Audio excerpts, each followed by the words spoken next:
Bien, jovencitos, ¿qué tal? Buen día con todos ustedes. Vamos a continuar con los temas de filosofía. Ha habido un pequeño cambio de horario por una situación personal, se ha hecho una permuta y entonces vamos a trabajar el tema de filosofía que corresponde a esta semana. La semana anterior vieron ustedes filosofía en el Perú, ¿no es cierto? Han visto ya prácticamente toda la historia de la filosofía, desde la filosofía antigua hasta la filosofía del siglo XX, y han arrancado con lo que es filosofía en el Perú. Hoy vamos a continuar con ese tema de filosofía en el Perú, pero antes quisiera yo compartir algunas preguntas que han venido en el último examen de San Marcos. Creo que es necesario que sepan los temas y el tipo de preguntas que está viniendo ahora en el examen de admisión. Ya saben que estamos en semanas, estamos en temporada de exámenes, ya se ha realizado el día sábado anterior, el domingo anterior, los primeros exámenes, los primeros bloques. Este fin de semana continúan los exámenes. Entonces vamos a desarrollar algunas de las preguntas. ¿Les parece bien? Les doy un par de minutos para que revisen bien esta pregunta y resuelvan esta pregunta. Minuto y medio, 2 minutos podría ser. Revisen bien el texto y luego pasamos a escoger la alternativa que corresponde.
Bien, a ver, ¿qué tal? ¿Qué les parece esta pregunta? Ya están marcando la B, me dicen algunos, barco, me dice Davy.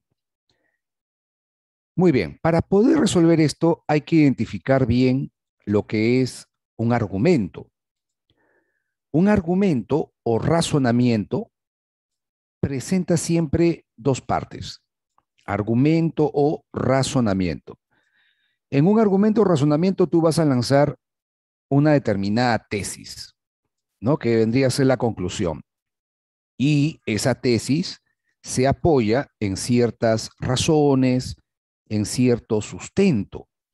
Tú sabes perfectamente que argumentar no solamente es lanzar una idea, defender o atacar una idea. Argumentar tiene que ver con dar pruebas, dar un sustento de lo que estás diciendo.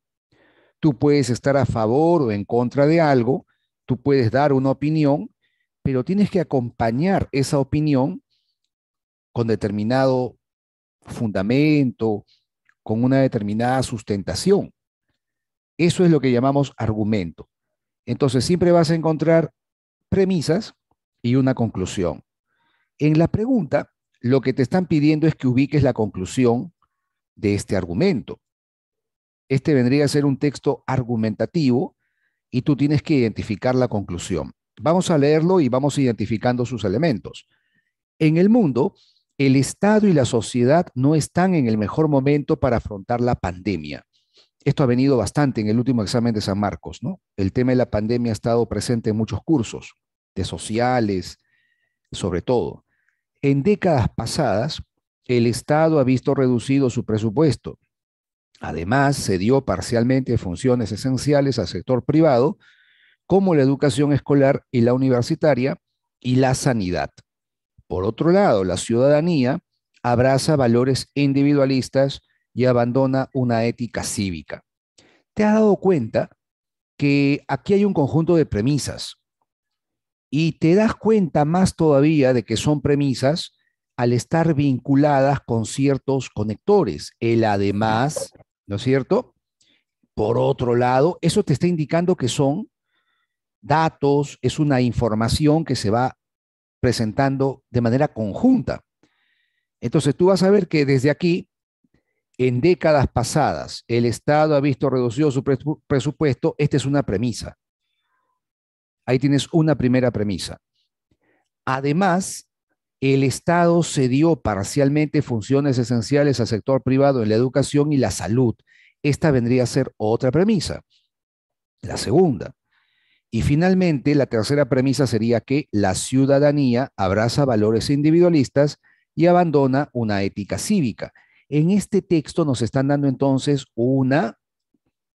nos están dando dos, nos están dando tres premisas, ¿no es cierto?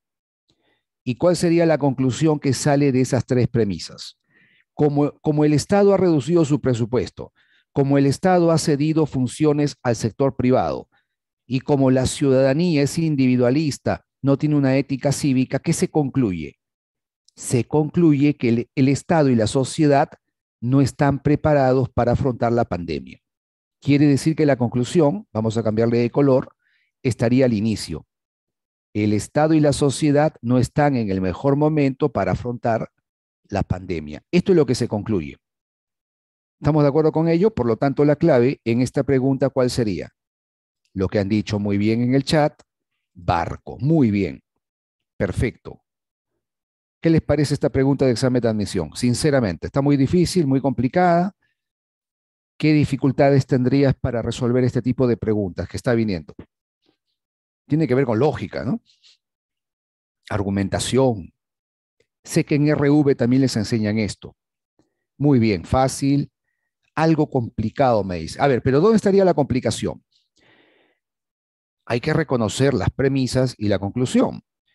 Algunos de repente han confundido y han pensado que conclusión es lo que va al final. Muchos pueden pensar que la conclusión es el enunciado que está al final. No, no, no. La conclusión no necesariamente va al final. La conclusión puede estar al inicio. Es el texto, es la lógica del texto el que te va a indicar cuáles son las premisas y cuál la conclusión. Entonces es cuestión de leer con calma y de identificar los elementos que tiene pues el argumento. Muy bien, ya tenemos entonces la primera pregunta. Vamos a escoger otra pregunta más. Esto también es muy interesante. Miren, ha venido en el último examen de San Marcos. Es una pregunta que también contextualiza la pandemia. A ver, vamos a resolverla juntos. Durante el 2020, la pandemia por la COVID-19 mostró que la apelación a la ética cívica ha sido un elemento importante, pero no suficiente. Hubiese podido ser mucho más eficaz en sociedades más igualitarias, pero no en sociedades de extrema desigualdad, puesto que no todos los ciudadanos tienen las mismas situaciones sociales, económicas y culturales. Lavarse las manos, por ejemplo, quedarse en casa pueden ser tareas difíciles de cumplir para familias que no tienen agua en sus viviendas o dependen de su ingreso diario. Incluso en las montañas que rodean Lima, llegaron a mostrarse banderas blancas en señal de hambre. Ante esta situación que ha generado desesperación, miedo al caos social e incertidumbre ante la enfermedad, los ciudadanos exigieron al Estado soluciones económicas, sociales y sanitarias, razón por la cual se articuló un estado de emergencia. Ojo con ese dato, hay que subrayarlo. Un estado de emergencia, correcto. Una emergencia sanitaria, correcto. Según la situación social descrita en el texto, ¿qué filósofo político se adecúa mejor para fundamentar un modelo de estado de emergencia? A ver, ¿qué autor sería? Este texto se refiere a que ante una situación de riesgo nacional, eso lo han visto en cívica seguramente, ante una situación de riesgo, cuando hay graves circunstancias que ponen en riesgo la vida de la nación, el Estado asume mayores poderes, el Estado asume mayores facultades. Tú sabes perfectamente que un estado de emergencia es un estado de excepción. Y dime, ¿qué pasa en un estado de emergencia según la Constitución? En un estado de emergencia, ¿qué pasa con los derechos, las libertades que tenemos los ciudadanos? En un estado de emergencia, ¿qué pasa con nuestros derechos y libertades? Tú lo has visto el año pasado y parte de este año también. ¿Qué pasa normalmente? ¿Mantenemos nuestros derechos y libertades? ¿Recuerdan cuando el Estado decretó la emergencia nacional, el confinamiento? ¿Recuerdas tú cómo, por ejemplo, se prohibía el libre tránsito, las reuniones, etcétera, etcétera? Entonces se llama estado excepcional. Y muy bien, los derechos y libertades quedan limitados, quedan restringidos. Efectivamente, se restringen muchos de esos derechos fundamentales. Entonces, ¿qué pasaba, por ejemplo, si el Estado decretó confinamiento y tú salías a la calle? ¿Qué te pasaba? ¿Recuerdan esa época en que, por ejemplo, ciertos días podían salir varones, ciertos días salían mujeres? Una situación bien complicada. Y si no cumplías con ese ordenamiento, te metían preso. ¿Recuerdan cuánta gente fue detenida por esa situación? Efectivamente. Entonces, en un estado de emergencia, ¿qué pasa? El Estado tiene mayor poder. Los individuos pierden derechos, pierden libertades. Hay un autor político, un filósofo político que habló de ese tema. Él señalaba que para evitar riesgos, para evitar el caos, el desorden, el Estado debe tener todo el poder. Los individuos, los ciudadanos, deben ceder su poder al Estado. El Estado va a garantizar la seguridad. El Estado va a brindar seguridad y para ello debe tener todo el poder. Este fue un filósofo inglés. Su libro más conocido, lo voy a escribir aquí abajo, anótenlo, se llamó Leviatán. ¿Quién fue este señor? Que planteaba el poder absoluto del Estado. Él decía que los seres humanos tienen un egoísmo. Los seres humanos tienen un egoísmo que los lleva a un enfrentamiento, a un conflicto entre ellos. ¿Tú te imaginas que todos hagamos lo que nos da la gana, que todos hagamos nuestra libertad?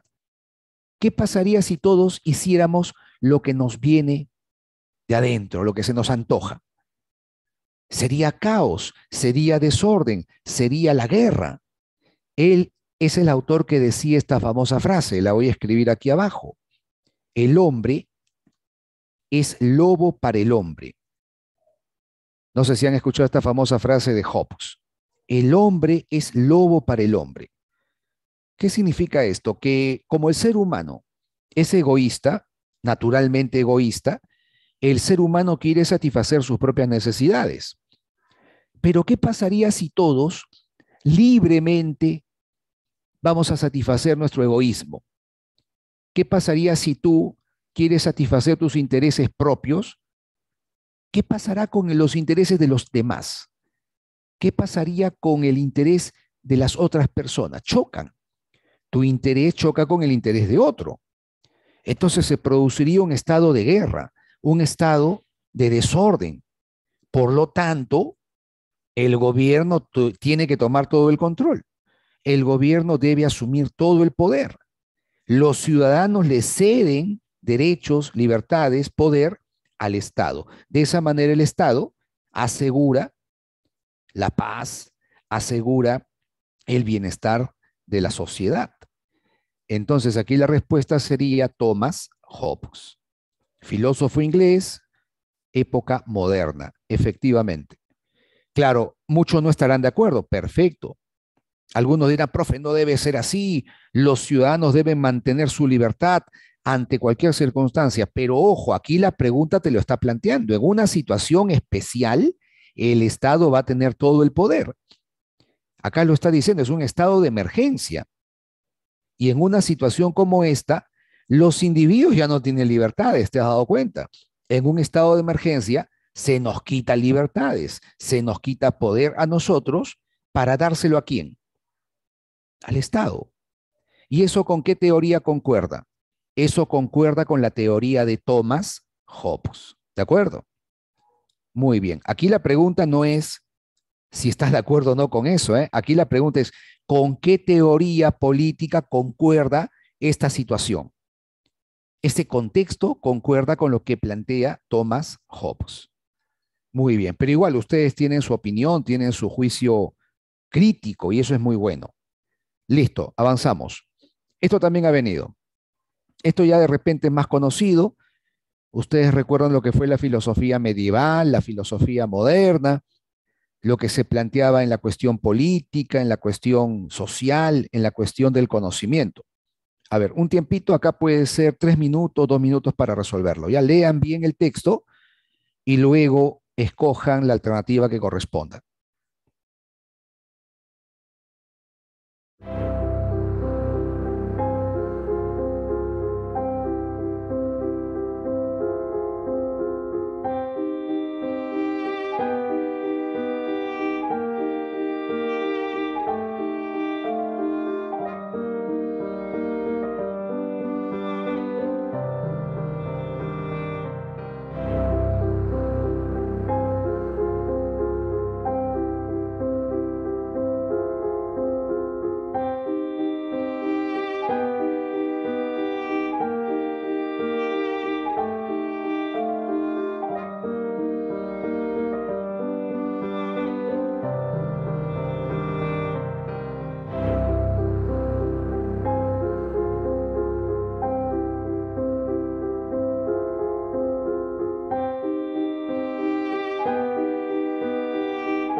Muy bien, a ver, ¿qué han marcado aquí?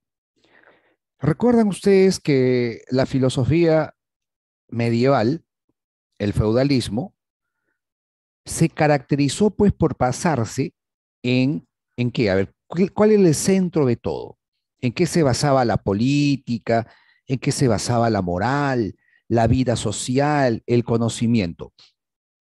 En Dios, ¿no es cierto? Dios como centro. Eso es lo que llamamos teocentrismo. Eso es propio de la época feudal. Tú sabes perfectamente que la Edad Media es lo que llamamos pues el feudalismo. Mientras que la época moderna deja atrás eso y en lugar de basar el conocimiento, en lugar de considerar que el fundamento y la base, el saber y la vida social y la vida política es Dios, en la época moderna se consideró como centro a quién? Al hombre. ¿Recuerdan esto? Es el llamado antropocentrismo. Entonces encontramos un cambio de la época medieval a la época moderna. Es el paso de un teocentrismo, donde todo se basa en Dios, donde todo se fundamenta en Dios, al hombre. Efectivamente, en el Renacimiento se verá eso por primera vez, en el humanismo renacentista. Y entonces aquí nos están preguntando, ¿el fundamento del conocimiento político moderno no es compatible con qué? ¿Cuál era la corriente de la época medieval? ¿Cuál es esa ideología fundamental en la época medieval? ¿Qué ideología te decía que el fundamento de todo era Dios, que la revelación divina, que los dogmas de la fe, que la iluminación de Dios en el hombre te da la verdad? Efectivamente, se llama escolástica. muy bien chicos en el chat. Excelente, los estoy leyendo. Ya está la pregunta 81. No está tan difícil, ¿sí o no? Es cuestión de recordar aquel periodo del pensamiento medieval. Pregunta 82. De acuerdo con los aportes de la modernidad al conocimiento y su fundamentación, ¿qué concepto es incompatible con una concepción moderna del conocimiento? A ver, tú recuerdas que en la época moderna, en la filosofía moderna, se desarrollaron grandes corrientes. ¿Cuáles fueron esas grandes corrientes de la filosofía moderna? ¿Te acuerdas de René Descartes? ¿Qué representó Descartes? El racionalismo, la confianza en la razón, el pensamiento, la deducción. Pienso, luego existo. Muy bien, recuerdan a Descartes. Luego vino otra corriente que consideró que el conocimiento no se basa en la razón pura, sino en la experiencia, en la capacidad del propio hombre, con los sentidos, el contacto con las cosas, efectivamente. Y luego viene la Ilustración, Immanuel Kant, y nos plantea un criticismo.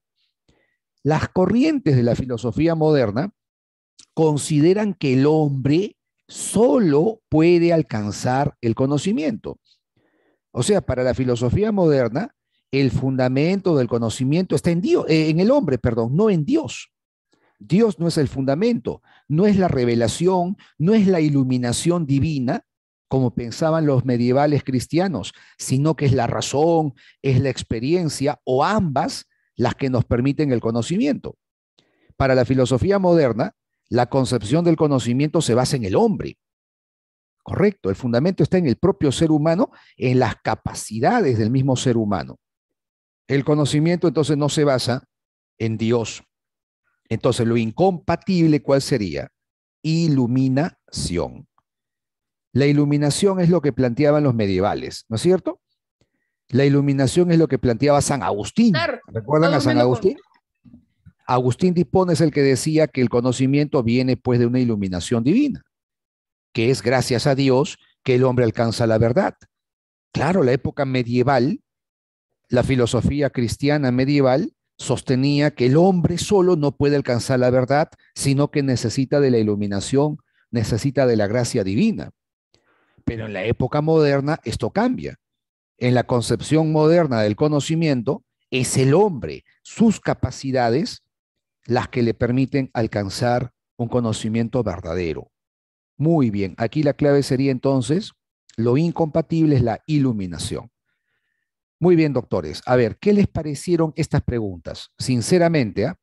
Hemos escogido algunas, hay más preguntas, pero corresponden a temas posteriores. Ha venido preguntas sobre el arte, por ejemplo, lo van a ver más adelante. Ha venido preguntas sobre epistemología, que también van a ver más adelante. Entonces, así está viniendo. Ese es el tipo de preguntas que van a enfrentar ustedes más adelante. Por eso quise presentarles una pequeña muestra. Vamos a continuar entonces con los temas que corresponden. Haremos un pequeño repaso del tema anterior. La semana anterior ustedes vieron 3 periodos de la filosofía peruana. Vieron el llamado periodo, vamos a ponerlo aquí, filosofía peruana, y vieron ustedes 3 periodos. El primero fue el periodo escolástico, colonial, ¿no? La filosofía de la colonia. ¿Qué más vieron? El periodo ilustrado, que tiene que ver con la independencia, tiene que ver con la emancipación. Y luego ya en la época republicana vieron un periodo conocido como romanticismo, donde la filosofía política es muy presente, se discute mucho, se reflexiona bastante sobre temas políticos. Muy bien, haremos un pequeño repaso. Para ello tienen este par de preguntas, a ver qué les parecen. Los pensadores que impulsaron el Mercurio peruano a finales del siglo XVIII se propusieron mejorar el conocimiento del país en todo lo que se refiere a su pasado y presente en las diferentes ramas del saber, divulgar dichos conocimientos al mayor número de personas, tratar de aquellos conocimientos que sean útiles al país y a sus habitantes, buscar la aplicación de esos conocimientos útiles para lograr el progreso para su futura felicidad. De ese modo coincidieron con los ideales. A ver, recuerdan el Mercurio peruano, la sociedad amantes del país. Recuerdan a personajes como Hipólito Unanue, personajes como Rodríguez de Mendoza, Baquíjano y Carrillo, Vizcarro y Guzmán. Ellos son personajes, son ideólogos de qué? Se les considera ideólogos de la emancipación.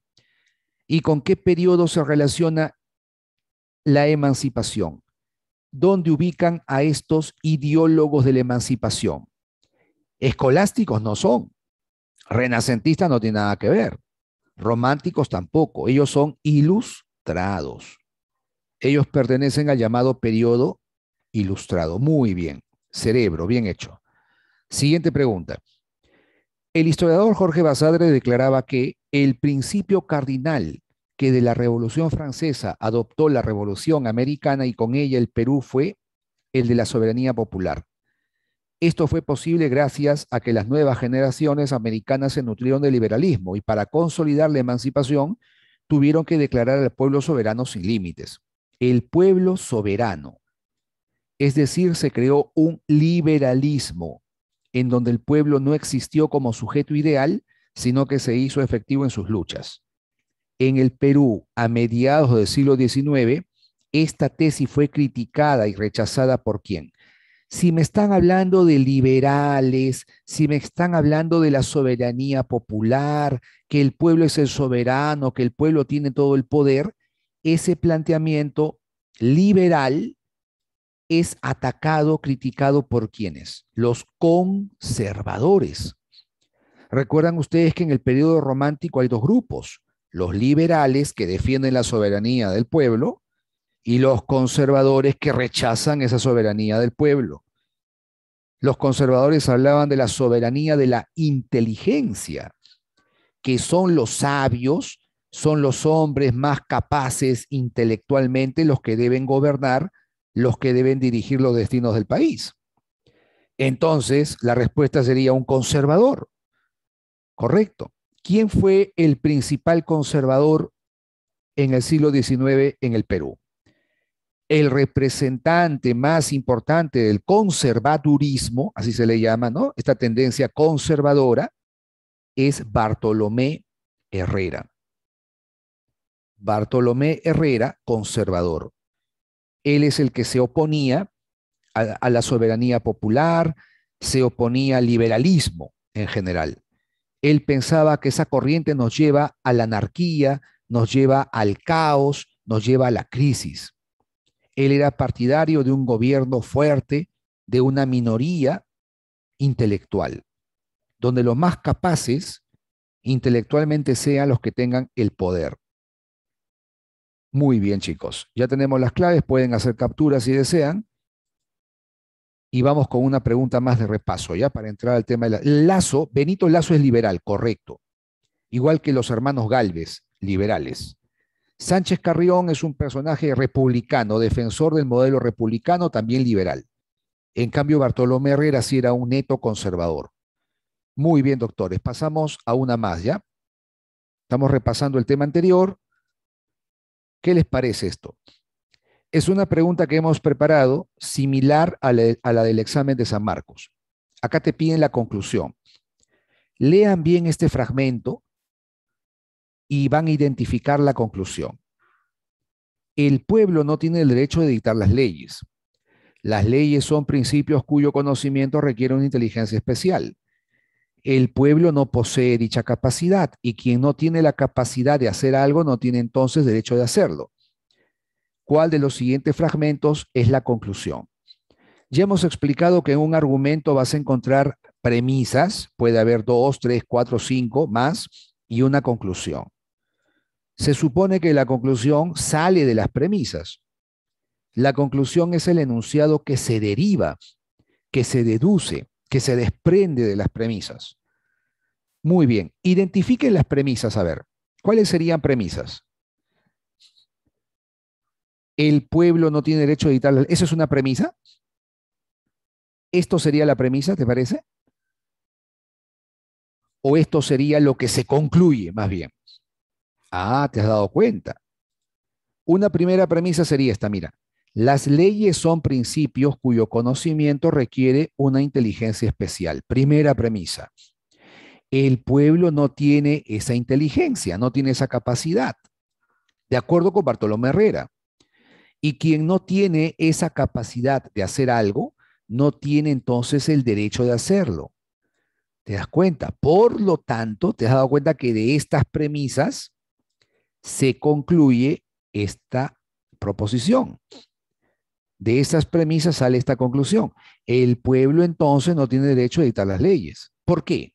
Porque las leyes son principios que requieren un conocimiento, una inteligencia especial. El pueblo no tiene esa capacidad. Quien no tiene esa capacidad no tiene derecho de hacerlo. ¿Te das cuenta? La clave sería entonces, ¿cuál es tu clave? ¿Cuál es la conclusión? Barco, muy bien. Lo que está al inicio. El pueblo no tiene derecho de dictar las leyes. Muy bien. B de Bartolomé, como dice David. Perfecto. Bien, chicos, con esto hemos repasado el tema anterior. Pueden hacer capturas si desean. Es una pregunta tipo, así ha venido en el último examen. Te dan un fragmento y te piden que ubiques la conclusión. ¿Cuál es la conclusión de ese argumento? Muy bien, ahora sí, pasamos al tema de la semana. Estamos en la semana 26, toca hablar de filosofía en el Perú, la segunda parte. Vamos a ver dos grandes corrientes. Estas dos grandes corrientes tienen que ver con la crisis que vive el Perú después de la guerra con Chile. No sé si en Historia del Perú ya vieron el tema de la guerra con Chile, a ver si lo comentan también en el chat. Ya desarrollaron este tema tan importante, este capítulo oscuro, este capítulo negro en la historia peruana. A ver, ¿qué me dicen ustedes? Esta semana han hecho el tema perfecto, ya han visto todos procesos, acontecimientos, saben la crisis tremenda que provocó esa guerra. Entonces, ¿qué va a ocurrir? Después de esta guerra, el Perú está en ruinas, ¿verdad? El Perú está en una crisis profunda, espantosa. Una crisis no solamente económica, sino que también es una crisis moral, una crisis a todo nivel.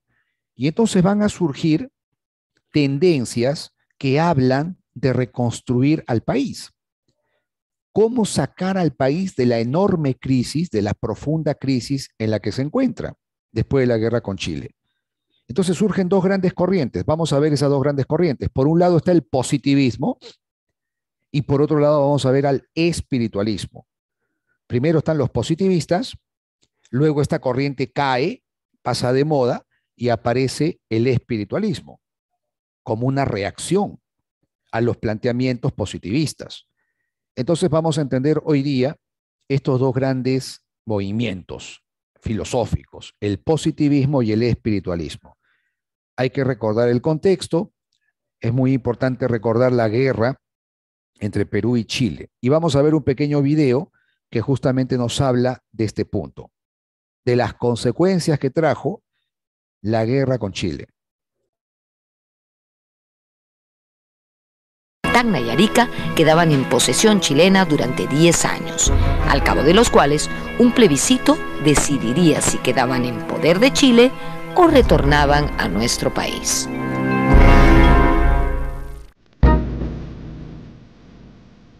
La guerra implicó la pérdida de los yacimientos de guano y de salitre, de guano temporalmente y de salitre perpetuamente.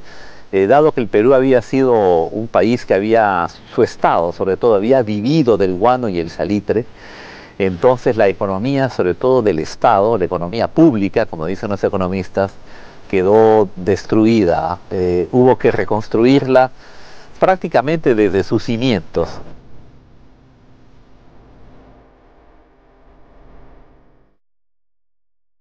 El impacto más notable de la guerra con Chile es el haber comprobado, constatado que no éramos lo que pensábamos. Es decir, pensábamos que ya de alguna manera habíamos ingresado a la modernidad, lo que significaba la creación, funcionamiento de un Estado nacional, significaba también la operatividad de una economía de mercado, finalmente que también había echado raíces entre nosotros la ciencia y la tecnología.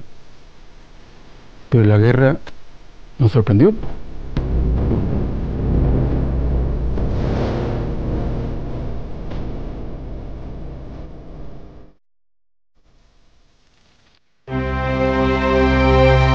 A fines de 1883, Miguel Iglesias asumió la conducción de un Estado casi inexistente. Se tenían que reactivar todos los sectores productivos. Muchos comparaban en este sentido la situación de nuestra economía a la que hubo al día siguiente de la independencia, en el sentido de que había que empezar prácticamente de cero. En cambio, la economía privada, aunque también había sufrido, se vio menos afectada.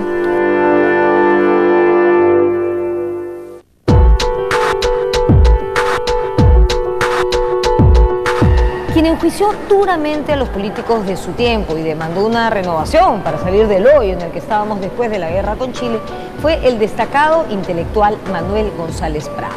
González Prada criticó a todos los presidentes de la etapa conocida como Reconstrucción Nacional. Por ejemplo, a Miguel Iglesias por firmar el Tratado de Ancón, a Avelino Cáceres por firmar el Contrato Grace.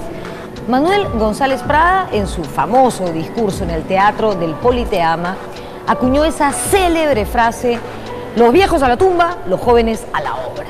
González Prada fue director de la Biblioteca Nacional justamente después de Ricardo Palma y por supuesto también ¡ping!, enfiló sus críticas contra el autor de Tradiciones Peruanas.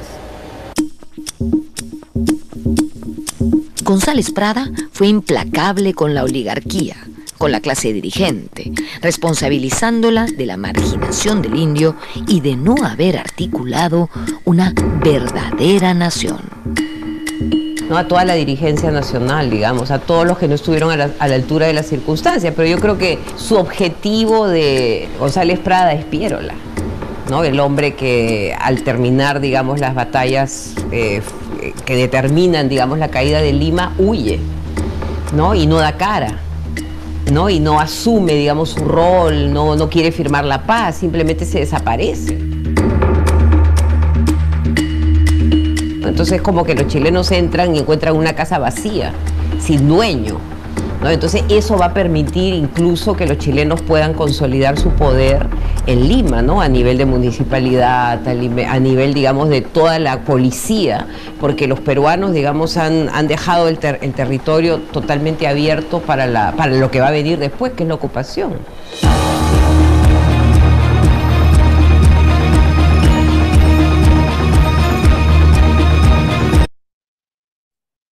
Muy bien.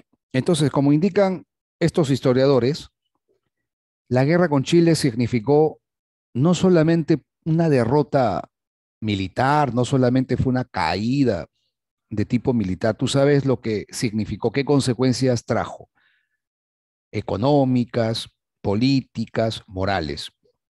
Y ante esta crisis surge una corriente, surge un conjunto de ideas que pretenden sacar al país de esa crisis, reconstruir la nación. Esta corriente fue justamente el positivismo. Muchos intelectuales verán el positivismo como el remedio para todos esos males en los que se encontraba el país. Tiene que ver entonces el positivismo peruano con la influencia de Comte. Recuerdan a Augusto Comte, este filósofo francés, padre del positivismo. También estaba un inglés llamado Herbert Spencer. La condición social y política se mejora con la ciencia. Tú recuerdas que el positivismo tiene pues esa confianza en la ciencia y la técnica. Para los positivistas, el único conocimiento verdadero, el único conocimiento auténtico que se basa en hechos, conocimiento objetivo, es el conocimiento científico. Hay también preocupación por temas políticos y educativos, cómo aplicar ese positivismo a la política nacional, a la educación nacional. El positivismo se irradia en el derecho, la medicina, las ciencias sociales. Ahí tenemos la influencia de Spencer, que era un evolucionista inglés, un filósofo evolucionista inglés. Acá nos indican los autores de este texto que el positivismo aparece en el ambiente académico con fuerza después de la guerra con Chile. En el plano político su influencia fue vasta e importante. fomentó la búsqueda de un proyecto colectivo y unificador en torno a la educación y la identidad nacional, incentivando la investigación científica y tecnológica. O sea, el positivismo se convierte en una especie de receta para los males del país. ¿Cómo construimos una nación de la mano de la ciencia, de la mano de la tecnología? Hay que recordar que en esa época el positivismo estaba fuerte, no estaba de moda. Y la idea de que la ciencia, ese conocimiento científico nos trae grandes ventajas, nos trae grandes beneficios, es lo que va a impactar mucho en pensadores peruanos. Van a ver la sociedad como un organismo biológico, estudiar a la sociedad científicamente. Ahí tenemos la influencia de Spencer, que era un evolucionista. Darwin, tú has escuchado también lo que fue el darwinismo, la gran influencia que tuvo también la ciencia de Darwin. Todo eso se aplica al estudio social. Acá tenemos un texto de Castro que nos habla justamente de Spencer. La vida cósmica e incluso la vida humana están regidas, según Spencer, este filósofo inglés evolucionista, por leyes.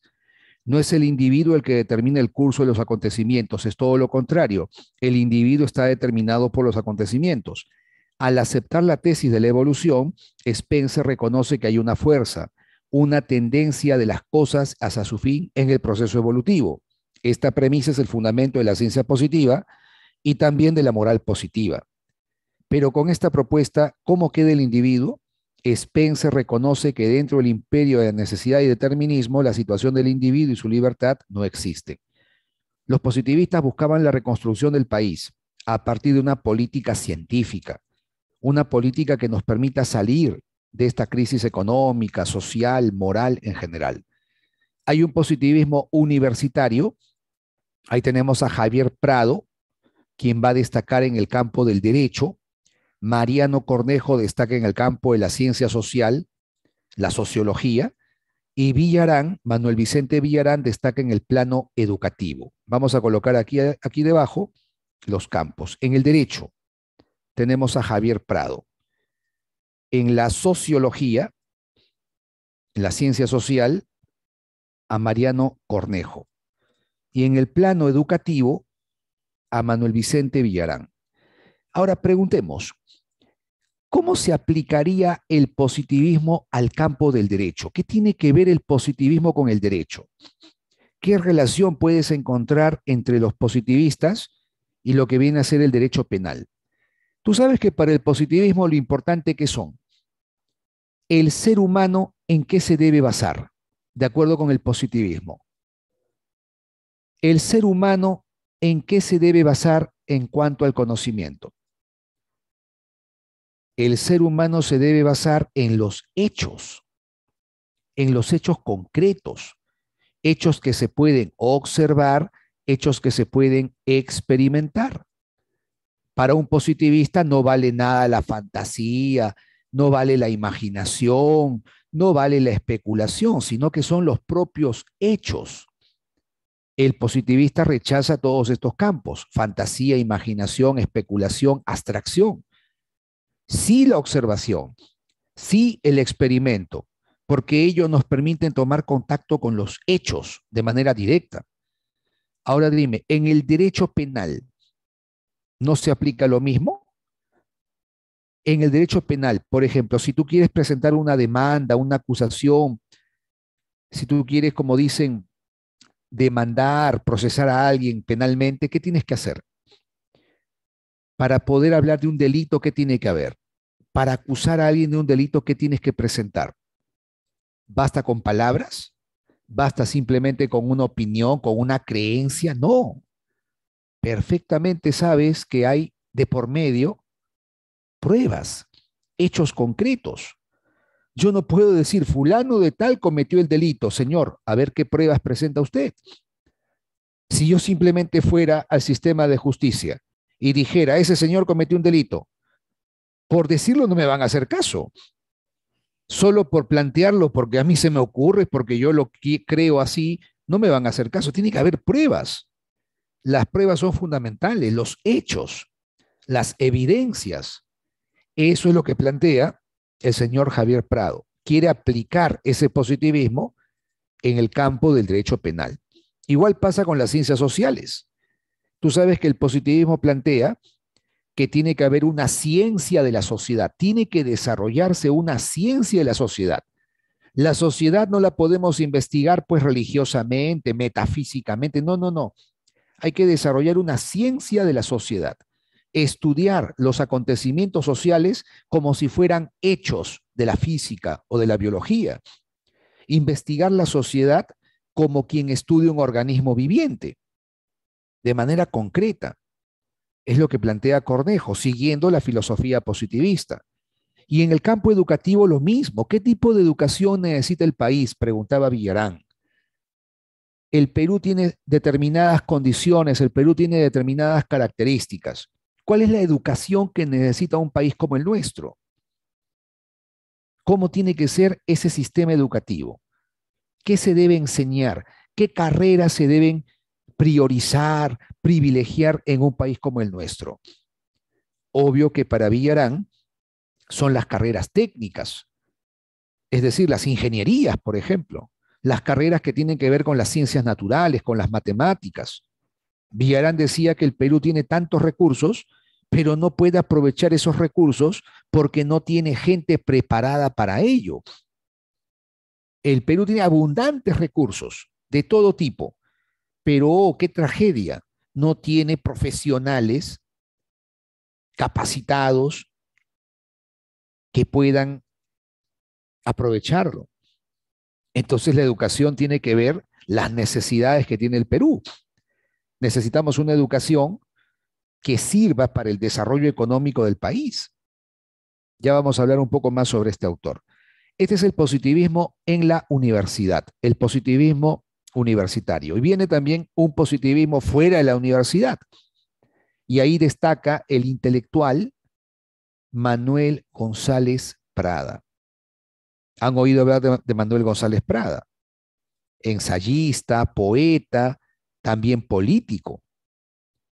Este autor pertenece a un positivismo fuera de la universidad. Es lo que nos indica en el texto, ¿no? El positivismo no solamente se desarrolló dentro de las aulas universitarias, sino también fuera de las aulas. González Prada tuvo que ver con ese aspecto, el positivismo no universitario. Bien, aquí se habla sobre Manuel González Prada. Tú has escuchado la gran crítica que hace González Prada después de la guerra con Chile, ¿no es cierto? Cómo va a cuestionar a las principales instituciones del país, a la clase política, cómo critica pues a la oligarquía criolla, cómo critica a la iglesia también duramente. Para Manuel González Prada, el Perú perdió con Chile, ¿por qué? ¿Cuál fue la causa de la gran derrota que sufrimos ante Chile? Lo han visto ya ustedes, han visto en Historia del Perú. González Prada decía que Chile no nos venció. O sea, en realidad no fue obra de Chile la derrota. Si perdimos fue por nosotros mismos, porque tenemos gobernantes ignorantes, porque tenemos un pueblo servil. Ahí lo dice claramente. La ignorancia de los gobernantes y la servidumbre de los gobernados. Efectivamente, no hubo liderazgo, no hubo una clase política que estuviera a la altura. Tú has visto eso en Historia del Perú, ¿no? Personajes como Iglesias, personajes como Piérola, personajes que en lugar pues de unirse con una causa común, en lugar de dejar de lado sus intereses personales o de grupo, ellos defienden sus propios intereses, sin importarles la nación. Eso es lo que González Prada les va a criticar. También criticaba a la iglesia, la educación religiosa. ¿Qué opinas tú? ¿La educación religiosa sirve para el desarrollo de un país? Sinceramente, a ver, ¿qué piensas? ¿Ayuda? ¿Es necesaria una formación religiosa en la educación? ¿O debemos dejar de lado la educación religiosa y tener una mentalidad científica, una mentalidad tecnológica? González Prada, como buen positivista, creía que la religión no ha hecho mucho, Más aún, la religión ha hecho daño. ¿Por qué? Porque la religión lo que hace es enseñar simplemente cosas supersticiosas, enseñar dogmas, no enseña a pensar, no enseña pues lo que es la crítica. La religión, por lo tanto, adormece a los individuos, no les da una visión de desarrollo y de progreso, cosa que sí hace la ciencia, ¿viste? González Prada era un positivista, criticaba durísimamente a la Iglesia Católica. Para él, la Iglesia Católica lo que ha hecho es fomentar la ignorancia, fomentar la superstición, fomentar el fanatismo y el dogma. Él planteaba que se debe enseñar la ciencia, conocimientos técnicos. Eso es lo que permite la mejora en la vida de las personas. También decía que la verdadera ciencia tampoco es dogmática. La verdadera ciencia es crítica, objetiva. Las verdades científicas no son eternas, tú sabes bien. Una verdad científica hoy es válida, aceptada, y más adelante es criticada, cuestionada, revisada, corregida. Y acá tenemos un fragmento del famoso discurso del Politeama. Si la ignorancia de los gobernantes y la servidumbre de los gobernados fueron nuestros vencedores, ahí se refiere a la guerra con Chile, ¿no? Acudamos a la ciencia, esta palabrita, ¿eh? Tenemos que acudir a la ciencia. Y segundo, la libertad. La ciencia es la que ha permitido el progreso, el avance. Acá lo dice al final. En un solo siglo, dice aquí, ¿no? En un solo siglo de aplicaciones industriales, la ciencia ha traído más bienes a la humanidad que miles de años de teología y metafísica. Tú recuerdas que para los positivistas, vamos a recordar a Comte. ¿Te acuerdas de Augusto Comte? A ver, haga memoria. Augusto Comte. ¿Se acuerdan de la famosa ley de los 3 estadios? A ver, ¿quién lo recuerda? ¿Qué planteaba la famosa ley de los 3 estadios de Augusto Comte? Augusto Comte decía que la humanidad ha pasado por 3 grandes etapas, ¿no es cierto? Hemos atravesado 3 grandes periodos. ¿Cuáles eran esos 3 grandes periodos? Muy bien, Mauricio. La etapa teológica, luego ¿qué venía? La etapa teológica, luego la etapa metafísica, muy bien. ¿Y qué es lo que se tiene que desarrollar? A ver, tuvimos una etapa teológica. Veíamos el mundo, la realidad en base a dioses. Luego viene la metafísica, donde veíamos el mundo de manera abstracta, especulativa. Y él planteaba que el desarrollo, el progreso nos debe conducir hacia una etapa científica o positiva. Por supuesto, y Augusto Comte, como buen positivista, creía que en esta etapa estamos en la madurez. Esta es la etapa plena, la más desarrollada de la vida humana, de la historia humana. Igual dice González Prada, si queremos sacar al país adelante, si queremos resucitar al Perú, porque en ese momento el Perú estaba como un cadáver despedazado por la guerra, no solamente a nivel económico, sino también a nivel moral. Te habrán explicado todo lo que significó esa guerra, lo que hizo Chile aquí, o cómo permitimos que hicieran eso aquí. Entonces González Prada pensaba que la ciencia es la que nos va a sacar adelante, porque la ciencia es la que trae mayores beneficios, mayores aplicaciones prácticas, más que la religión, más que la metafísica. Efectivamente, ese es Manuel González Prada, es lo que planteó este autor. ¿Qué más planteó González Prada? Veamos un poco más sobre su pensamiento. González Prada también desarrolló ideas sobre el indio. Él planteaba que el problema del indio es un problema socioeconómico, no es un problema pedagógico. El problema del indio no es un problema racial, no es un problema educativo, no es un problema cultural. La situación del indio de abandono, de postración, de marginación, es un tema político, es un tema social. Él planteaba que el indio tiene que rebelarse. Él decía pues que la oligarquía, los descendientes de españoles, ¿no? Los blancos, han marginado, han menospreciado, han hundido a la raza indígena en una situación pues infrahumana. No es porque la raza indígena sea inferior, no es porque el indígena tenga esas características naturales, sino que es la situación económica, social, política la que los ha llevado a eso. Ese abandono, esa marginación los ha llevado a tal situación. Por eso proponía una posición política anarquista. ¿Qué significa el anarquismo? ¿Han oído hablar del anarquismo? Lo que planteaba González Prada en el anarquismo es un rechazo al Estado, un rechazo a la iglesia, un rechazo al caudillismo, un rechazo a la propiedad privada. González Prada creía que lo más importante en un hombre es su libertad. El individuo debe tener una libertad total, plena.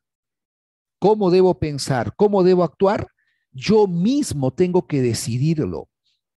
Nadie me puede a mí obligar, nadie me puede a mí forzar a actuar o a pensar de una manera o de otra.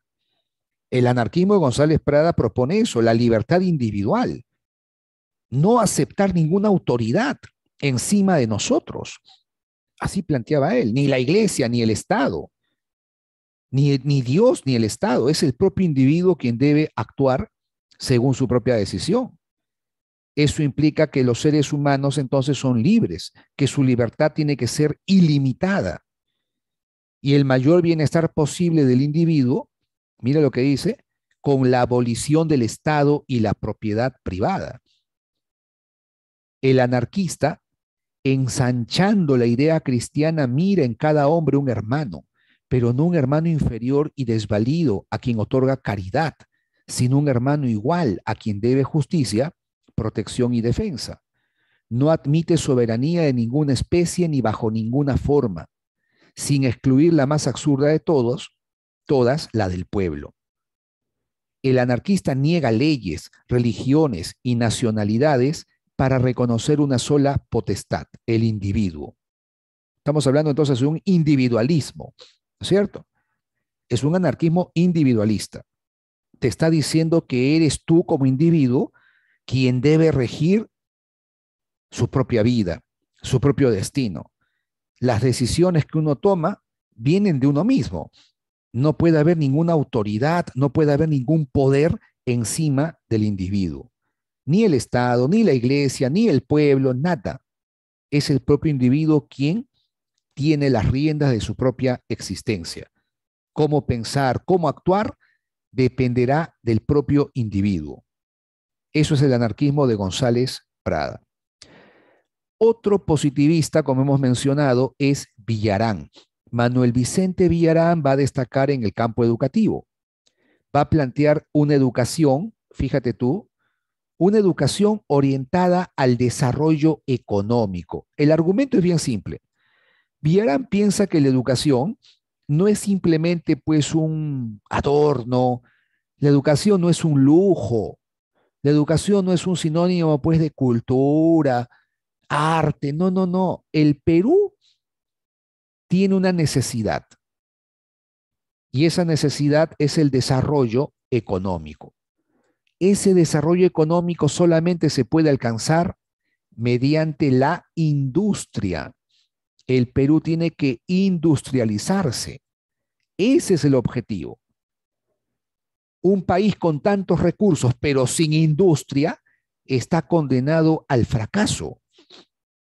¿Qué han hecho los grandes países? Dice Villarán. A ver, en esa época, siglo XIX, ¿cuáles eran las grandes potencias económicas? Inglaterra.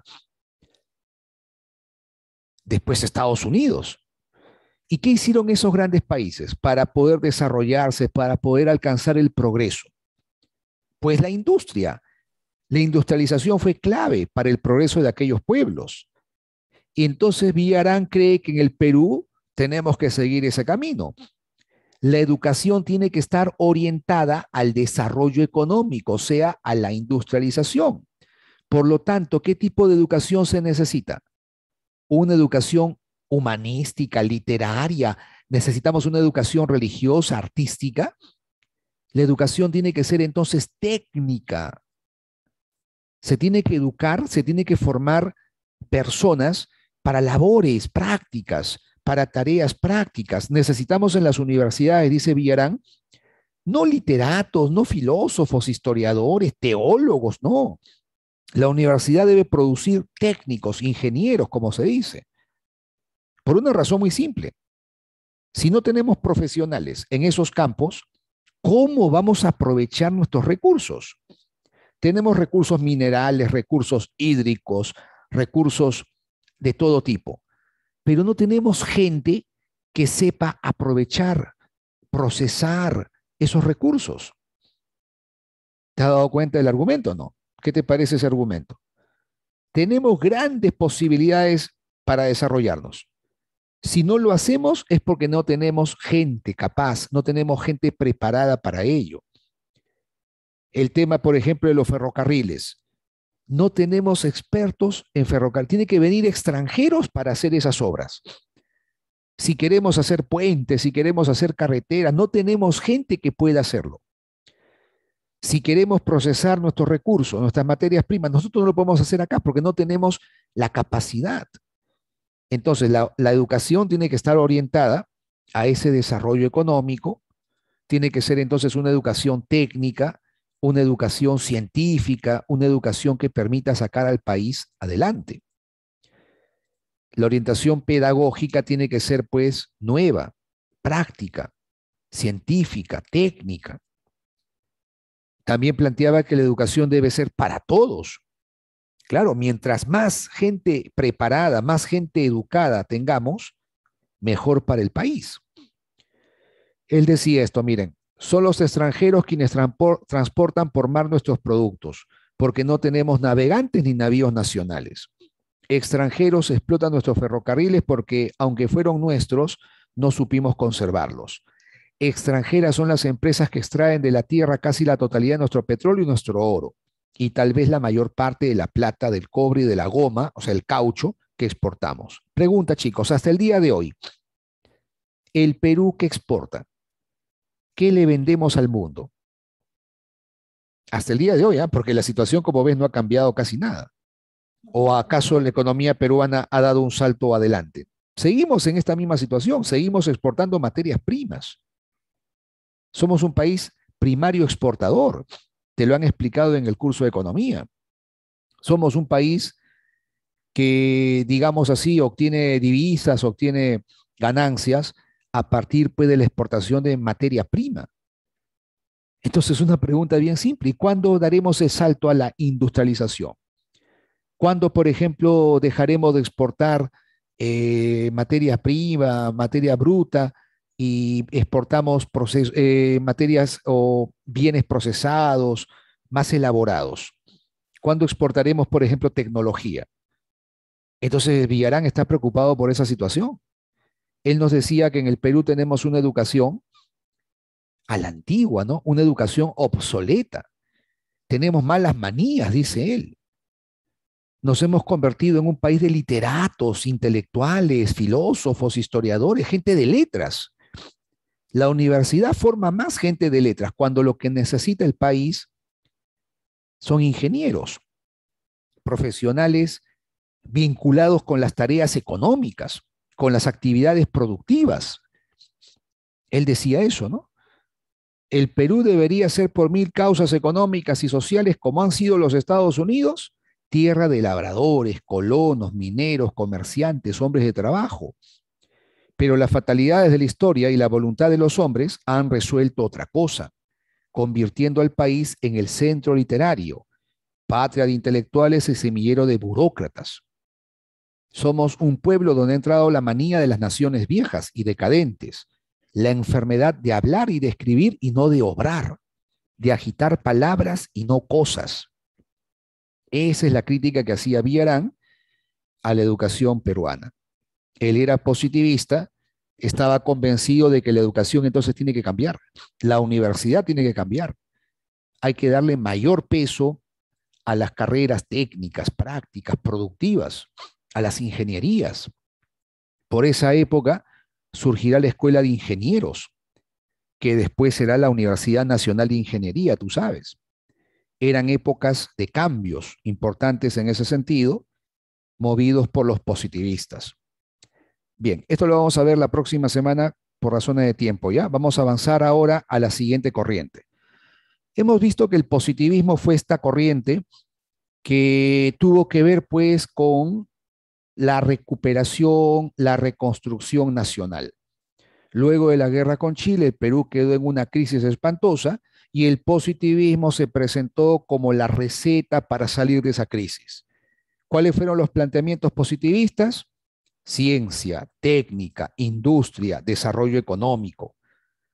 Los positivistas se basan en el conocimiento de los hechos, en el conocimiento objetivo, el conocimiento científico.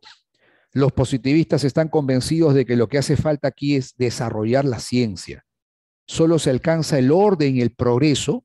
¿Te acuerdas de la famosa frase positivista? Orden y progreso, que solo se alcanzan mediante la ciencia. Luego de esto viene una corriente llamada espiritualismo. El espiritualismo surge justamente y trae la caída del positivismo. El positivismo pasa de moda, por así decirlo. Cae el positivismo y los intelectuales peruanos miran a otras corrientes, a otras filosofías. Y es justamente lo que vamos a ver aquí, lo que llaman el espiritualismo. Influirá mucho Henri Bergson, que era un filósofo francés, idealista, metafísico, espiritualista. Ellos van a criticar al cientificismo. Los positivistas todo lo ven ciencia. Estos señores espiritualistas critican eso. No todo es ciencia. No todo se puede ver en términos de hechos científicos, leyes científicas, teorías científicas. No. Hay aspectos más importantes en la vida humana. No todo es ciencia. No todo se puede explicar científicamente. Por eso ellos tienen un carácter idealista, voluntarista. Se interesan por temas como el arte, la moral, la metafísica, la religión. Y acá tenemos una lectura interesante. Los pensadores peruanos de comienzo del siglo XX, llamándose a sí mismos espiritualistas, quisieron superar el positivismo del siglo XIX. Fíjate esta palabra, decimonónico significa 19, ¿no? El positivismo del siglo XIX, particularmente su cientificismo y su desdén, su rechazo hacia la metafísica y la religión. En buena cuenta, lo que provocó la reacción espiritualista fue la idea de que este tipo de pensamiento, sustentado en el uso exclusivo de la razón, recorta la vida del espíritu al desconocer los alcances de la intuición y la creación. Resumiendo, ¿qué plantean los espiritualistas? Una crítica, un rechazo al positivismo. ¿Por qué? Porque el positivismo todo lo ve ciencia, todo lo reduce a la ciencia, no ve más que ciencia, no acepta nada más que la ciencia. Y los amigos espiritualistas te están diciendo que hay otros temas, hay otros aspectos más importantes en la sociedad y en la vida humana. La religión. Para ellos la religión es muy importante. La moral es muy importante. Los ideales, el arte, son tan importantes como el conocimiento científico. Pero claro, el positivismo, ¿qué hace? Rechaza todo lo que no sea ciencia. El positivismo solo admite, solo acepta lo que viene a ser el conocimiento científico. Y en cambio los espiritualistas se orientan por otros aspectos, como vamos a ver. El arte, la religión, ya lo van a ver. También los espiritualistas se percatan de que el positivismo tiene errores. El positivismo rechaza la metafísica. El punto es que también cae en metafísica, porque los positivistas, al creer de esa manera en la ciencia, ¿sí o no? A ver, ¿qué pasa si tú crees de manera absoluta y total en la ciencia? ¿Qué pasa si tú todo lo ves ciencia, ciencia, ciencia? ¿En qué conviertes a la ciencia? Efectivamente, Mauricio, la conviertes en un dogma. O sea, al presentar la ciencia de la manera en que lo hacen los positivistas, estás convirtiendo la ciencia en aquello que justamente criticas. A ver, ¿qué critican los positivistas? La metafísica. Pero si entonces tú crees totalmente ciegamente en la ciencia, estás haciendo que la ciencia también sea algo metafísico. Te estás contradiciendo, en otras palabras. Esta es la falla que encuentran los espiritualistas, ¿no? Cómo el positivismo cae en esta contradicción. Tenemos a Alejandro de Ustua, filósofo peruano, espiritualista, contrario al positivismo. Él va a rechazar al positivismo él va a plantear una estética de la libertad. Su lema es orden y libertad. Él piensa que en la historia humana hay dos elementos: el orden, que da estabilidad, y la libertad, que significa energía creadora. La libertad significa esa fuerza que tiene la vida humana para la creación. Él hablaba del arte, el ideal estético que nos permite crear. Él pensaba que el hombre es más libre en el arte. ¿Por qué? Porque en el arte el hombre muestra su máxima creatividad. A ver, tú mismo date cuenta. ¿Dónde el ser humano se muestra más libre, más creativo? ¿Dónde puedes tú ejercer y manifestar tu libertad creadora al máximo, a full? ¿En la ciencia? ¿En la política? ¿O en el arte? Efectivamente, solo en el arte. La actividad estética ofrece esa forma de libertad. Él llega a decirnos entonces que hay una vida humana que va de menor a mayor libertad. Acá tenemos la escala, ¿no? Empezamos con lo económico, lo científico, lo religioso, lo moral, y la forma más elevada es el arte. La vida estética es la vida superior, es la vida donde el ser humano se expresa, como les dije, al máximo. Pero ¿cómo se expresa? ¿Sometido? ¿Esclavizado? ¿Reducido? ¿Limitado? No. ¿Dónde expresamos nuestra mayor libertad? ¿Dónde expresamos nuestra mayor creatividad? En el arte, en la vida estética. En la vida económica no, porque en la vida económica estamos amarrados a leyes. En la vida económica, en la satisfacción de necesidades materiales, estamos, como se dice, amarrados a la naturaleza, amarrados a las leyes naturales. No podemos escapar a ellas. Pero en la vida estética no nos estamos atando a nada. El artista es sinónimo de un hombre libre, un hombre creador. El artista, tú sabes bien, por ejemplo, quiero pintar el cielo. Y yo no tengo que pintarlo tal como es, yo no tengo que pintarlo tal cual, yo puedo pintar de verde el cielo o no. Lo puedo pintar de verde y tú no me vas a decir, estás loco, no, porque soy artista. Yo quiero pintar un árbol y de repente lo pinto pues con cubos.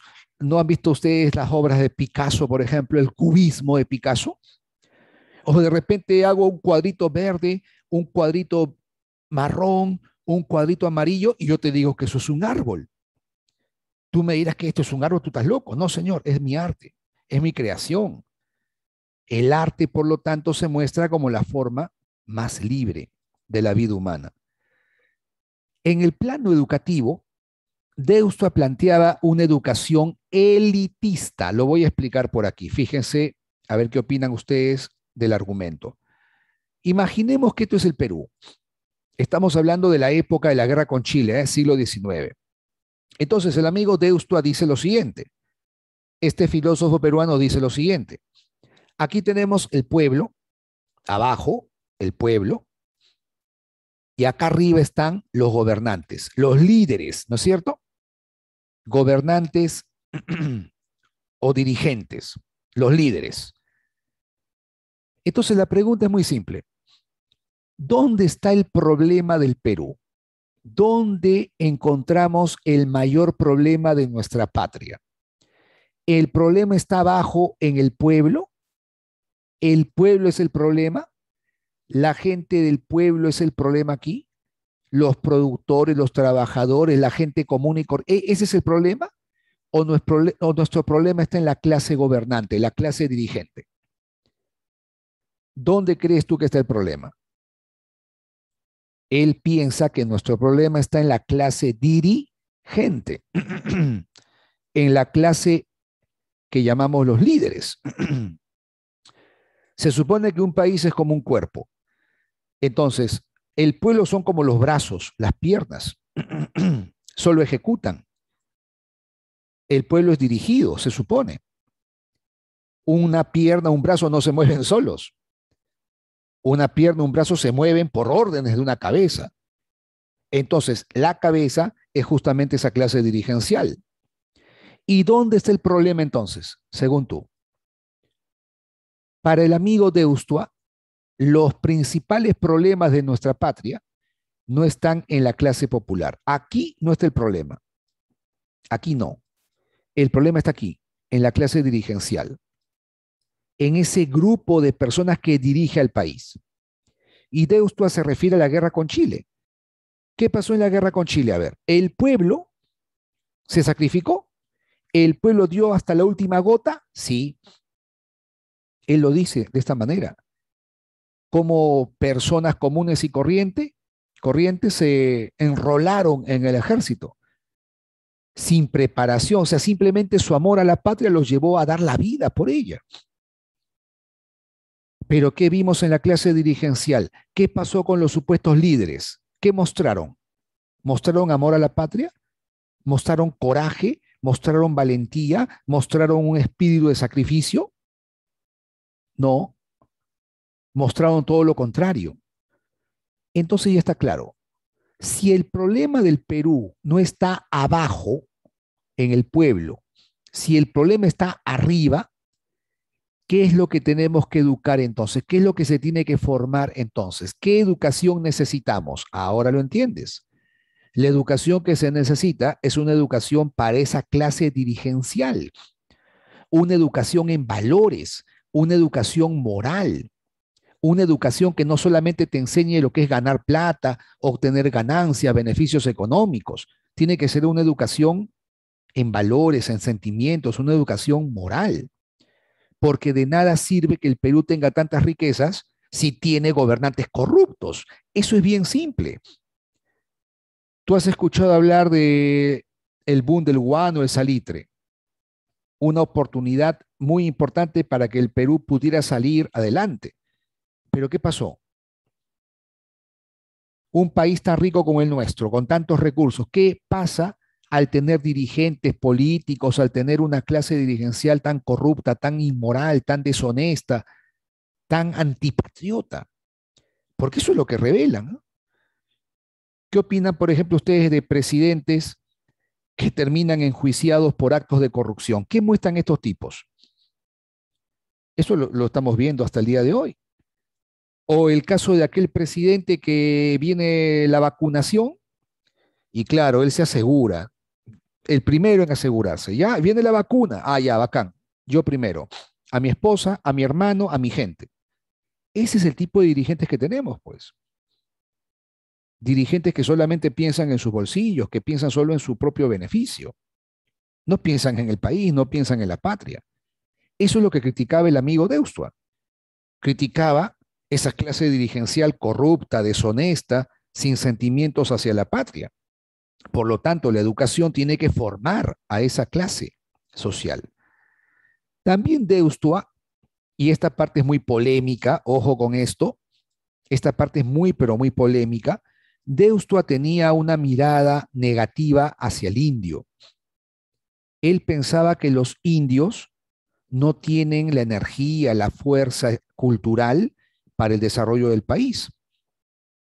Él decía que prácticamente los indios no son humanos, prácticamente son como autómatas, son como animales de carga, solo tienen fuerza física, no tienen fuerza intelectual, no tienen fuerza espiritual, según él. Entonces la educación no va a ser para todos, la educación tiene que ser solamente para un grupo pequeño, los que van a gobernar al país, los que van a dirigir al país. Y tiene que ser una educación en valores, una educación moral, una educación en sentimientos. Es lo que él planteaba. Bien, este es otro personaje, Mariano Iberico. Él planteaba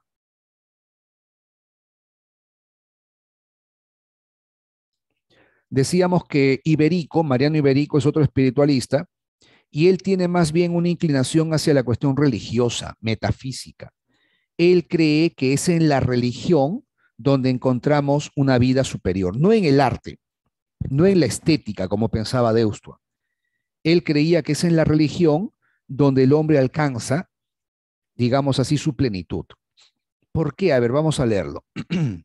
Él decía que una concepción estética, por profunda que se le suponga, adolece de un cierto desdén espectacular respecto de los contenidos vitales que examina, mientras que la concepción religiosa toma la vida con la más profunda seriedad metafísica y ética. De esta suerte, la religión aparece como la única posibilidad de devolver al hombre en esta época turbada, junto con el sentido cósmico, el sentido interior de la vida. Expliquemos esto, a ver.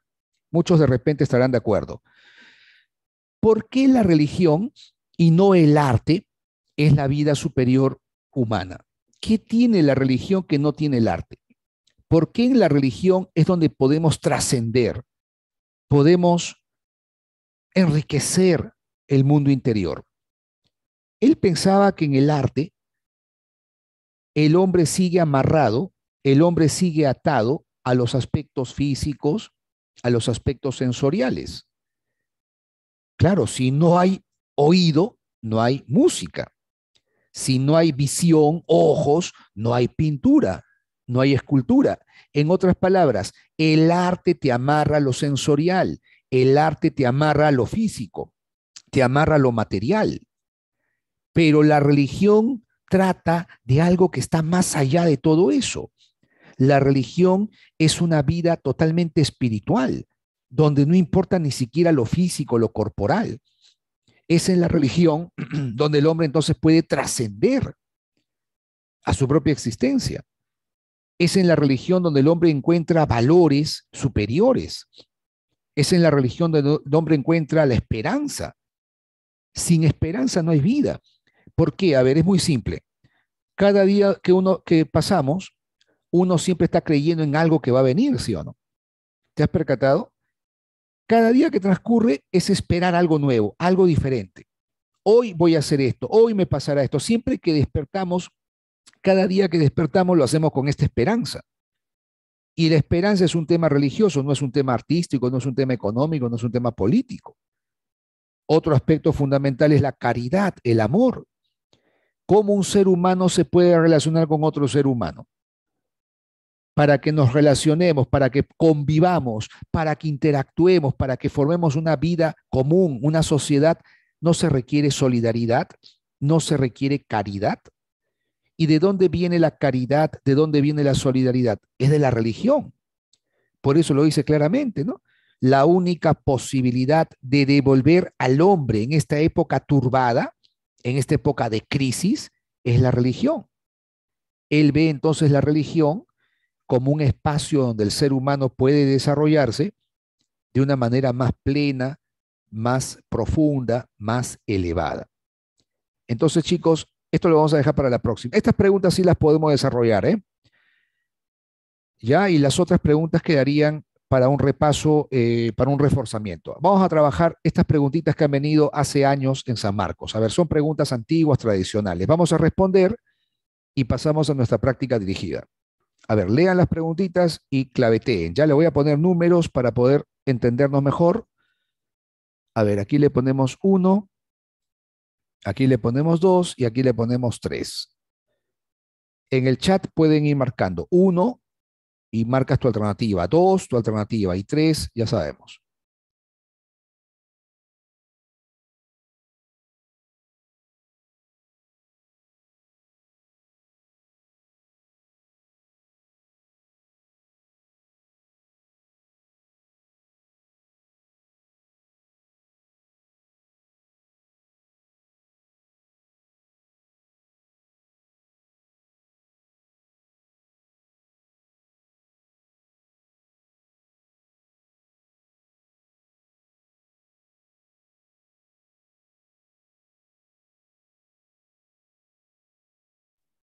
Muy bien. A ver, la primera pregunta.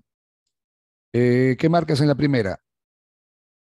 A ver, Damari, ¿no? Damari, has puesto 1, pero faltó la alternativa.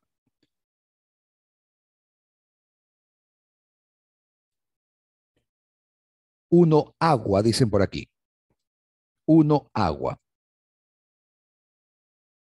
1 agua, Keila, Mauricio, Diego han marcado en la primera. Ruth también marca la A, Damari también se animó, Bexi también, correcto. Ni más ni menos. Temas que abordaron estos pensadores peruanos fueron la política, lo hemos visto, y la educación. ¿Qué proponía Villarán? Una educación técnica, científica. ¿Por qué? Porque para él la educación tiene que orientarse al desarrollo económico del país. En cambio, Deusto planteaba una educación moral, una educación en valores, una educación elitista, porque para él lo que tenemos que formar es una clase dirigencial, tenemos que formar líderes, esa es una élite. Él decía, no eduquemos masas, eduquemos élites, gente selecta. Efectivamente, la clave en la primera es la A. En la segunda, en el Perú, al inicio del siglo XX se desarrolló un intenso debate filosófico entre, lo acabamos de ver, positivistas y espiritualistas. Muy bien. Dos, Enano, perfecto. Bex y Ruth, muy bien. Camila también ha marcado. Diego, muy bien, muy bien, muy bien. Mauricio, Keila, perfecto. Vamos a seguir con la 3 y terminamos. ¿Qué corriente filosófica tuvo influencia en el Perú en el siglo XIX, después de la guerra con Chile, y tuvo que ver con campos como el derecho, la sociología, la educación, también la medicina, la Facultad de San Fernando? Recibió influencia del positivismo. Perfecto. Es lo que vimos al comienzo. Listo, muy bien, doctores. Hagan capturas si gustan de estas preguntitas y nos vamos a la práctica dirigida, ¿ya?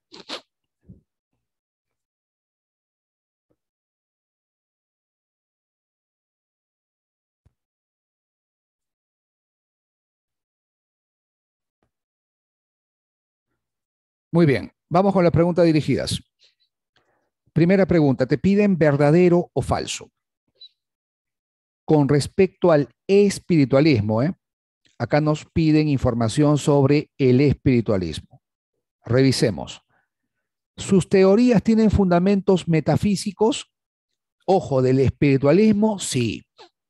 El positivismo no lo aceptaría. El positivismo más bien rechaza la metafísica, ¿no es cierto? El espiritualismo sí lo acepta. Alejandro de Ustua, ¿de qué habló? Habló de orden y libertad. Él no habló del progreso.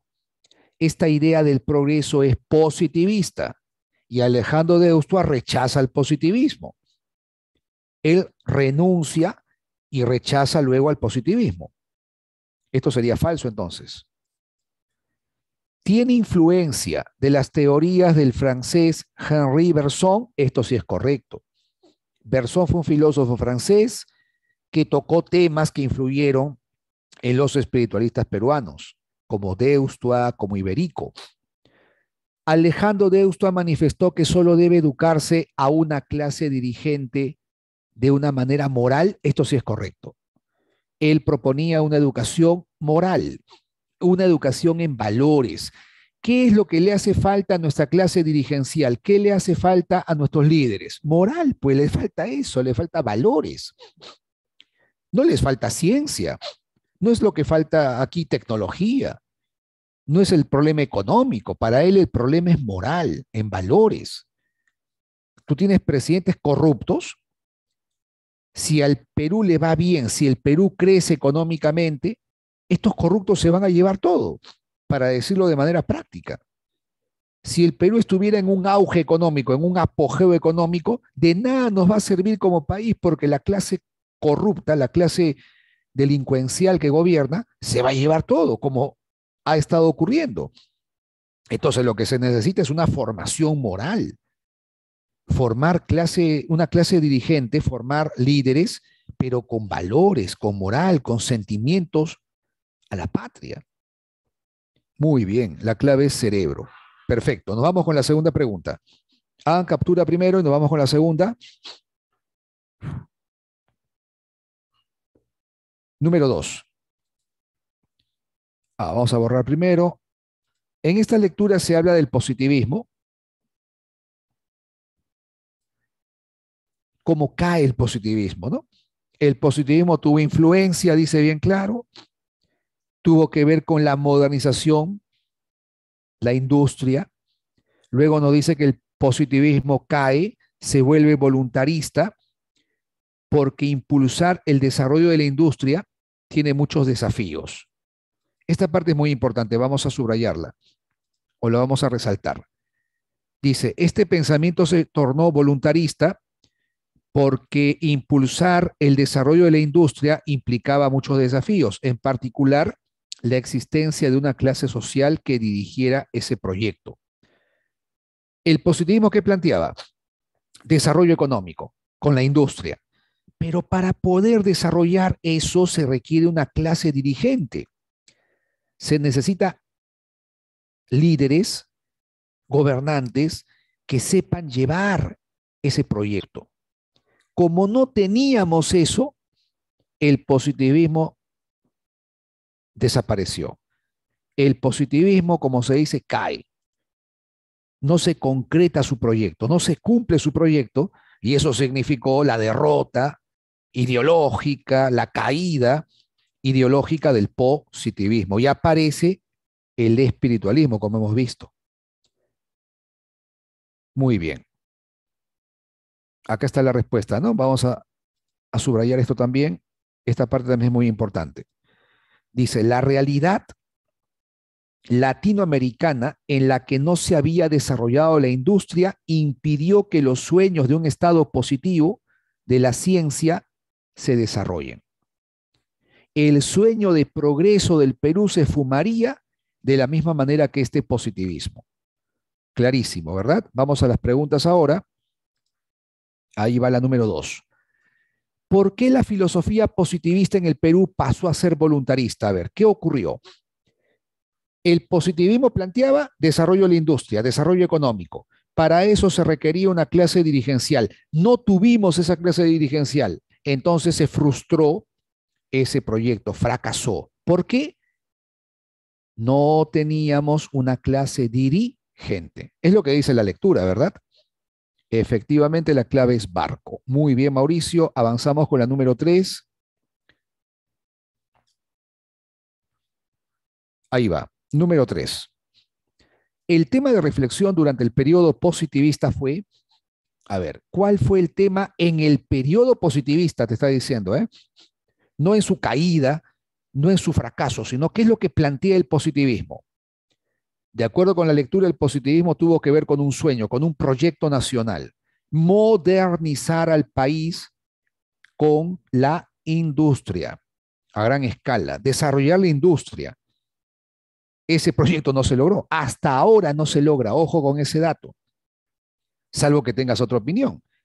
Dime, ¿la economía peruana se ha industrializado masivamente a gran escala? Hasta el día de hoy, 2021, increíble. Miren, han pasado más de 150 años, no, casi 150 años, más de un siglo, y seguimos bajo las mismas. Seguimos bajo la misma situación que este autor, Villarán, proponía. Tenemos que industrializarnos. Ese es el proyecto, miren, hace más de un siglo. Y nada. Efectivamente, la clave aquí sería cerebro. Muy bien. Vamos a la número 4. Ya nos queda poco tiempo, chicos, para terminar. Paciencia. Entiendo que ya están cansados. El hambre también está presente, pero vamos a terminar ya con fuerza. Número 4. A ver, González Prada. Este texto es muy interesante, ¿eh? Se refiere a la guerra de Perú y Chile. Tú has escuchado historias sobre la guerra entre Perú y Chile, ¿no? Te han contado en el curso. Con las muchedumbres libres, aunque indisciplinadas de la revolución, Francia marchó a la victoria. Se está refiriendo a la Revolución Francesa. Con los ejércitos de indios disciplinados y sin libertad, el Perú irá siempre a la derrota. Si del indio hicimos un siervo, ¿qué patria defenderá? Como el siervo de la Edad Media, solo combatirá por el señor feudal. ¿Te han contado esa historia que dice, a un soldado chileno le preguntaron, ¿tú por quién peleas? El soldado chileno respondió, por Chile. Al soldado peruano le preguntaban, ¿y tú por quién peleas? Yo peleo por Iglesias, yo peleo por Cáceres, yo peleo por Pierola. ¿Te das cuenta? Lo que está diciendo el texto es que si no hay libertad, no hay patriotismo, pues sí o no. Si no hay libertad y tú vas a una guerra, a la fuerza, obligado, ¿qué patria vas a defender? Solo con la libertad, solo independientemente es que tú puedes amar a tu patria y defenderla. Pero si te obligan, si te llevan a la fuerza, no vas a defender nada. La primera, como se dice, vas a escapar. Por eso la derrota que tuvimos. Por eso es que el Perú fracasa. Porque no hay libertad. Entonces, la clave, ¿cuál sería? Si no hay libertad, no hay patriotismo. El patriotismo es incompatible con la servidumbre. Si a un siervo lo llevas a la guerra, el siervo pelea por su patrón. El siervo pelea por su señor, no pelea por su patria. No tiene patria, lo que tiene es un patrón, un señor. Igual pasó en la guerra con Chile. Los soldados peruanos sin libertad, los soldados peruanos como siervos, solo defendían a su patrón, a su señor, y no a la patria. Solo hay patriotismo donde hay hombres libres, sería la frase, ¿no? ¿Quieres patriotismo? Entonces tiene que haber hombres libres. Muy bien, 5. Esto es de Deustua. Alejandro Deustua plantea que el mal no está pues en la base, sino en la altura. Está en las funciones directivas principalmente. Esto es lo que dice Deustua, ¿eh? No es riqueza lo que nos hace falta, no es población, no es cultura de la masa obrera. Lo que nos hace falta es dirección, moralidad en las clases dirigentes, educación selecta en esas clases. En una palabra, es una aristocracia de sentimiento lo que no existe allí arriba. Como te explicaba, el problema del Perú, dice él, no está abajo en el pueblo. En la guerra con Chile, el pueblo lo dio todo. Eso está claro, dice Deusto. Deusto también participó, ¿eh? En la guerra con Chile él también participó. Se metió como voluntario, a pesar de que no era militar, se metió como voluntario. Como miles de personas, jóvenes incluso, te habrán contado historias de estudiantes del Colegio Guadalupe, de San Marcos, de la Universidad de San Marcos, que iban como voluntarios cuando ya no había nada más que hacer, cuando los chilenos estaban a puertas de Lima, en la última defensa, como dicen, ¿no? De Lima. Participaron jovencitos, chiquillos, participaron personas que no tenían nada que ver con lo militar. Entonces el pueblo mostró su entrega, su sacrificio, su amor a la patria, como siempre. Pero ¿qué pasó con los dirigentes? ¿Qué pasó arriba? Como dicen, ¿no? Arriba. Esa clase dirigencial de lo peor, incapacidad, inmoralidad, ausencia de amor a la patria. Entonces el problema está acá arriba. Tenemos que formar esa clase dirigencial, tenemos que educar a esa élite. La educación, por lo tanto, tiene que ser elitista. El elitismo, efectivamente. Muy bien. A ver, comentarios aquí. El sentimiento de patria también no contaría como, por supuesto, para Alejandro Deustua, la educación no es entonces una educación científica, tecnológica, no, es educación en valores, en sentimientos. Efectivamente lo que dice Mauricio. Se tiene que dar una educación a nivel de los valores, a nivel de la moral, a nivel de los sentimientos. No es ciencia, no es tecnología lo que nos hace falta, diría él, ¿no? Muy bien, vamos con la 6. Relación incorrecta, ya lo hemos visto. A ver, la relación incorrecta. González Prada propone el desarrollo científico y económico de la burguesía. Él criticaba más bien esa burguesía, esa oligarquía. Esto sería lo incorrecto. Lo que González Prada propone es un desarrollo científico y económico de todo el Perú, de los indios que son la mayoría del Perú. González Prada reivindica al indio.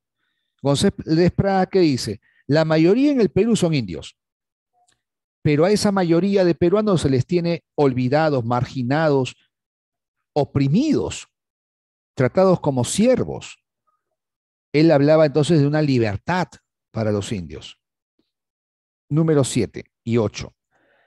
Aquí te hablan del positivismo, cómo se fue desarrollando el positivismo. los primeros representantes, luego cómo se va desarrollando, cómo va cayendo también el positivismo, ¿no? El positivismo aparece después de la guerra con Chile, la guerra del Pacífico. El positivismo plantea el orden y el progreso, la industrialización y el desarrollo económico. El positivismo se pone de moda. Los primeros positivistas como González Prada, Javier Prado, se interesaron por esta doctrina especialmente por las consecuencias que podía tener para la política, el ejercicio del derecho y la investigación histórica. Entonces el positivismo se va a poner de moda después de una etapa de crisis que pasamos por la guerra con Chile. Ahora, según el texto, el positivismo caduca. Caduca significa llega a su fin, ¿no? A ver, ¿qué te dice la lectura?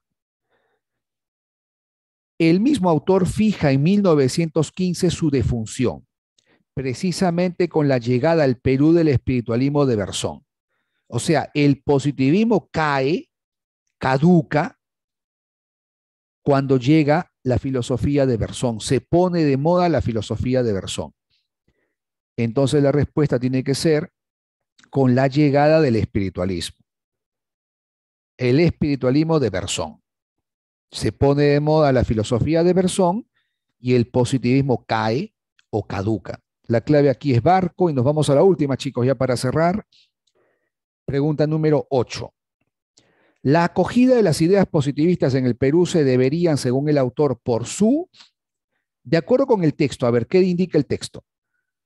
El positivismo se pone de moda por qué tipo de razones. Razones políticas, ¿no es cierto? Después de la guerra con Chile, el Perú queda pues en un desastre total, en una ruina total. Y entonces los políticos ven al positivismo como una filosofía que nos puede sacar de esa crisis. Entonces la respuesta estaría en la C. Muy bien, chicos, han hecho captura. Vamos a cerrar ya con esta pregunta. Gracias por su atención. Ya en la medida que nos programen, vamos a continuar viendo estos temas. Vamos a seguir reforzando tipo de examen de admisión, los temas que han estado viniendo. Listo, ahí lo dejamos. Cuídense mucho, continúen con sus actividades. Hasta la próxima programación que nos den. Ya, chicos, cuídense bastante. Hasta luego, profe, cuídense. A ustedes, chicos, cuídense mucho, ¿ya? Gracias por la atención.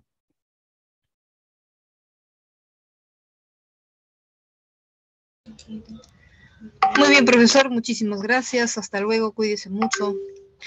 Bien, chicos. Hemos culminado nuestra clase del día de hoy, viernes